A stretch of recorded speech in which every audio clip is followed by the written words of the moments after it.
Hey guys, welcome back to my channel. So I figured today I would do another story time video because I know you guys really like them, and actually this happened to me a week ago, and so I figured I'd tell you just so you guys can be aware of situations in case you are out shopping alone or anything like that.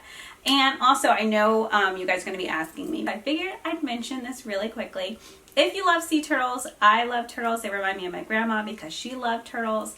And so I was gifted this bracelet from Joseph Noguchi, and I love this because, and I hope I'm saying his name right, I love this because it has a tiny little sea turtle on it. This is 18 karat rose gold. I think it's absolutely so adorable. And what I love about it is if you were to like purchase it for yourself, they also give a certain amount of proceeds to helping conserve sea turtles. So if you guys are interested in purchasing that or checking it out, I'll make sure to link it down below so that you can check it out for yourself. Anyways, to jump right into this story, this actually happened to me last week when I had went out to purchase my husband's Father's Day gift. I actually ended up doing it when the kids were in New Jersey with my mom for the week because it's so much easier to go shopping when you're by yourself. And if you have kids, you completely understand because it can be, if they're not interested in the store, it can be a nightmare. They're going to be more interested in trying to check out toys or things like that, shirts. And on top of it, it was a few days before the Firefly Music Festival, which is in our town, and it's kind of like this really big festival. And so I wanted to get like outfits for myself as well. And so I'm like, I can kill two birds with one stone and end up getting things for myself and then also stuff for him. I ended up going, I think I went to Ross first, and then I stopped at Burlington, and then on the way back, I went to TJ Maxx, and by the time I got to TJ Maxx, it was probably like 11 or 12 in the afternoon. It wasn't too late at all, and it wasn't too early. It was definitely like mid-afternoon. And I walked in, and of course they have like all the Father's Day stuff and everything. And I told myself, okay, you know what, first, because I already purchased 2 shirts for him from Burlington, I was like, first, I'm going to check out like the women's section, and then I'll head on over to his and see if there's anything else since I already found a few things. So I walked over to the women's section, and when I'm walking there, I hear someone behind me, and it was a woman because I guess she was doing like the purses when you first come in, and she was like, oh, can I help you? And I turned around because I thought she was talking to me, but there was this really tall guy, and he was older. I want to say he was like almost in his late 50s. He did have like a bald head and then hair on the side, if that makes any sense. And he did not look like if you were to pick him out of a lineup, he didn't look strange, if that makes any sense. Like it wasn't like he was homeless or anything like that. He dressed normal, but he just, something about him just seemed a little off to me. And what really got my attention was she asked, could she help him? And he asked her, was there a Macy's inside of this like outlet, if that makes any sense, because there's TJ Maxx, Toys R Us, a grocery store, and a couple other little small businesses. But when he asked her that, I was automatically thinking, well, that's weird, like he must not be from around here. But then I'm really thinking, and I'm like, Macy's, like of all the stores to ask for, like normally when you're asking for a Macy's, you'll know that Macy's is most likely located inside of a mall. Yes, there are probably 1 or 2 around, or a couple that aren't located around in a mall, but more than likely, especially in a small town, if you're looking for a Macy's, you're looking for a mall.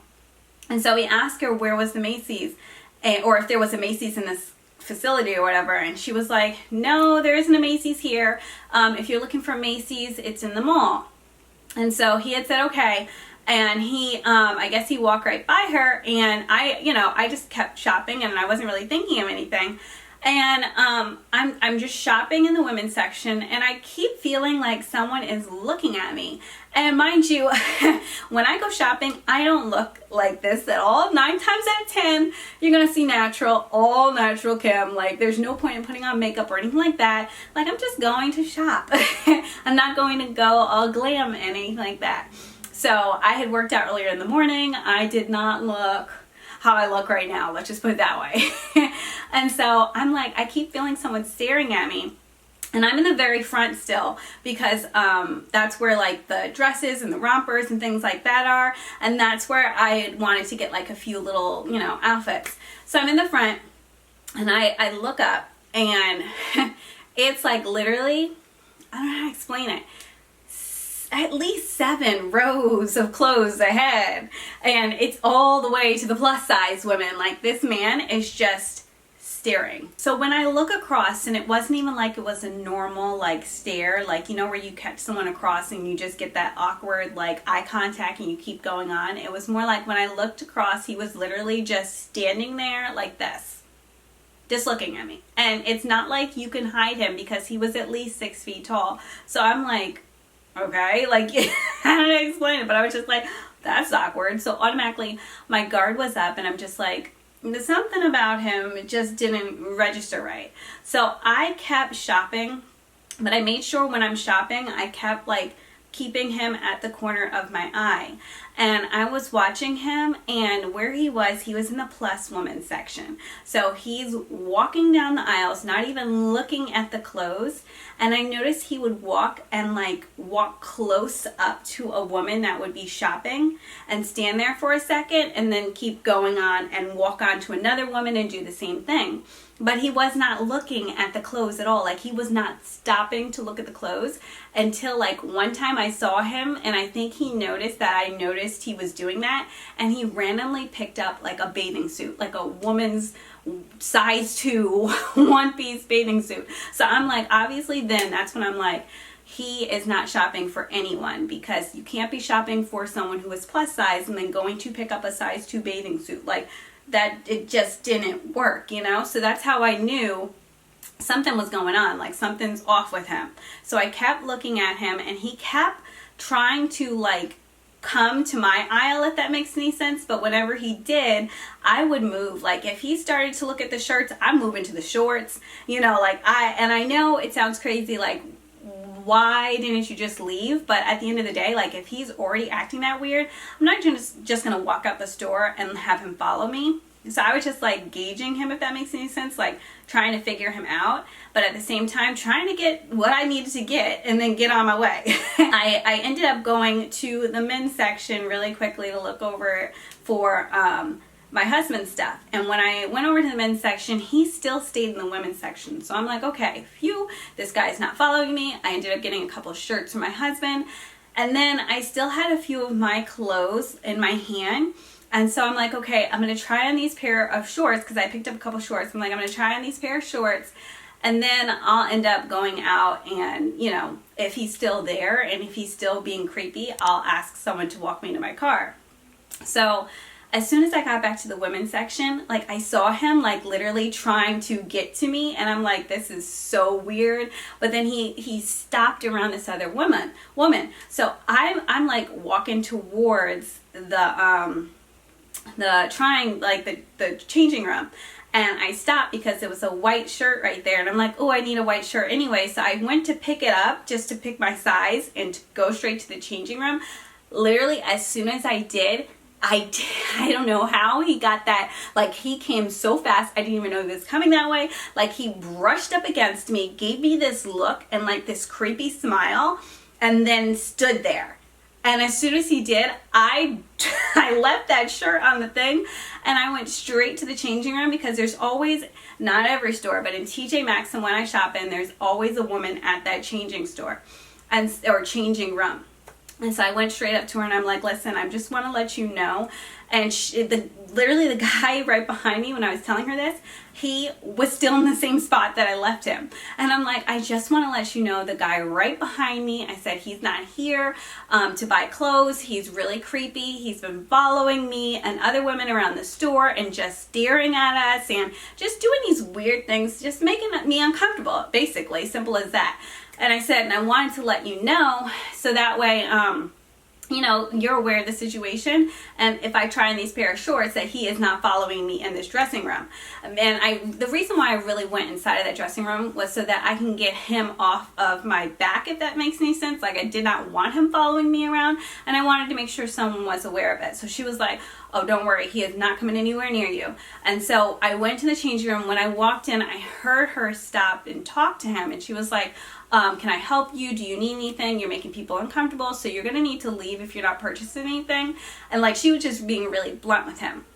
And so I stayed in there for about 5 more minutes anyways, just because I didn't know if he was still out there. I didn't know, you know, what was going on, and I didn't want him to follow me again.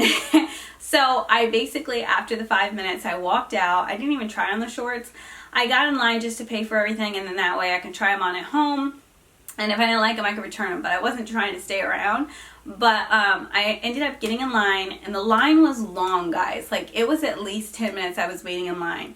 And I didn't see him around when I came back out. So to me, I automatically assumed like he was gone, like she told him, and he left because he was not in the store. And I made sure I scanned everywhere before like I went to go pay. And so after I paid, I waited actually until someone else had finished paying, and then I walked out when they were walking out as well, and I saw him still in his car. Literally, his car was parked right next to the door, if that makes any sense. Like, there's rows of cars, but he was in that first row, and it wasn't even like a handicap thing, but he was in that first row. But the way his car was parked, it was facing directly towards me, and there's another car facing directly towards him. So I could not get his driver's license number or anything like that, or else I would have definitely like memorized it, wrote it down. So basically I made sure I like practically ran to my car, locked the door, got in, started it, and left. And when I left though, I also made sure that no one was following me, if that makes any sense.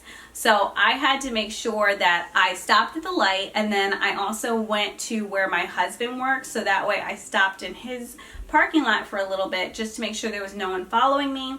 And then I also called my husband and I told him the story and everything, and he was worried because he was like, you know, you need to make sure that no one was following you and stuff like that. And I did make sure, and I told myself, you know, worst case scenario, if someone is following me, then I would definitely just call him, stop again in his job, and then have him come out, because he would not be playing around with that guy. So that's basically what happened. And honestly, when I'm shopping by myself, I'm usually more aware of my situation. But, you know, if I'm with someone else, I usually am not aware, if that makes any sense. I'm more like, I feel more comfortable. So when I'm always by myself, I have my guard up, and I'm so glad I did, because he was very creepy. And I know it sounds like, oh, you're just being paranoid, but if you were in that situation, I think you would completely understand, because it was just like, he literally brushed up against me. I don't know how to explain it, but it was a wide aisle. So it's not like he did not need to come near me. I could have had my arm out and he still did not need to touch my arm. Like, it was creepy. And then like he gave me that look like I don't know how to explain it, but it was just so creepy. And that's never happened to me before in my life. So I know the difference between like, well, actually the Taco Bell. He kind of reminded me of the Taco Bell stalker. But I kind of could gauge the situation and know something was not right with this man.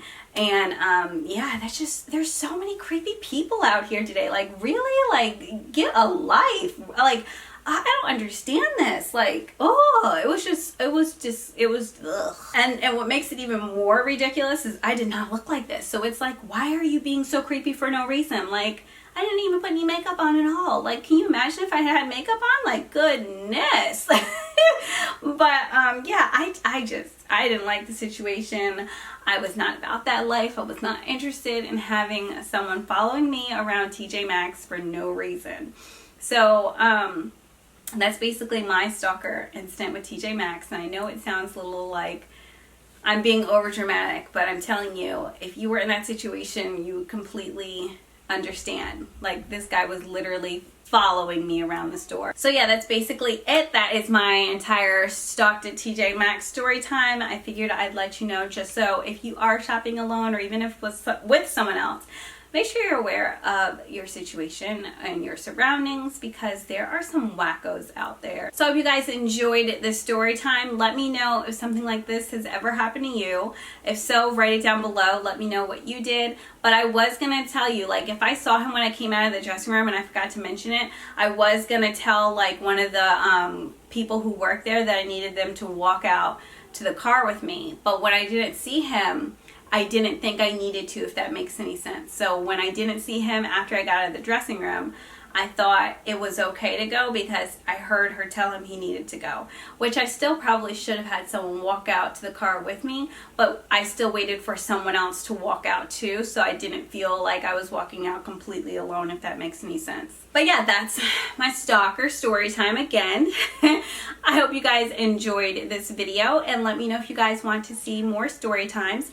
And of course, I will see you in my next video. Bye!